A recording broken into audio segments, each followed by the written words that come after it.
कूलरचा current लागूपर्यंत काका पप्पी कशाला घ्यायची रे बायकोला घरी. आपण सांगतो तसं नाही झालं. काकाच्या शेतातून गेली रेल्वे. काकाला वाटलं सरकार पैसा देणार नाही. काकाला लागला झटका म्हणून काका अशी झाली. हो की नाही का? बरोबर आहे की नाही? थांबा रे.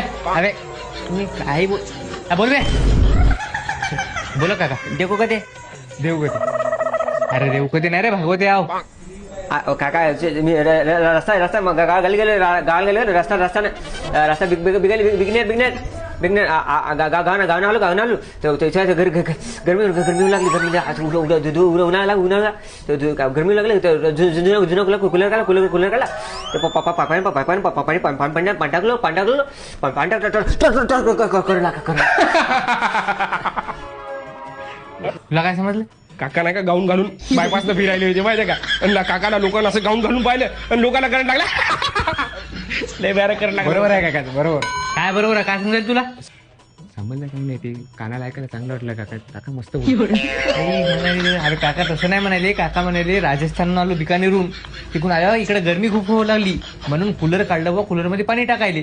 ते पाणी टाकता काकाला करंट लागला. करंट लागला. एवढाच किरम्या हा त्या कूलरच्या टप्पात जीभ घालायची ना. बोलणं तरी सुधारलं असतं ना. म्हणजे बरोबर आहे की नाही. तुमचं दोघं सगळे बघ सिमेंट वरून स्पीडच्या मोटरच्या पाण्यानं तोंड पाणी एवढ्या गदळ बोलत असते का? किती गदळ बोलायले. आणि तू म्हणतो चाल काकाला पाहायला किती खराब बोलायली पाय बरी. अरे तुझ बोला ना. सुरुवात तोच केली ना. काही बोललं ना. चल जाऊ दे. काय झालं गतिमान काका? कूलरचा करंट लागला म्हणते तुम्हाला? नाही काका नाही का काकाच्या कामवालीला का माणसासोबत पाहिलं म्हणून काकाला लकवा लागला. मी काय ऐकलं काकाला कूलरचा करंट लागला. माहित आहे ते विचारतं काला बे. काय झालं गतिमान काय झालं गतिमान काका. पहिले त्या माणसाने दिमाग खराब केला. डबल येत नाही त्याला पाहायला.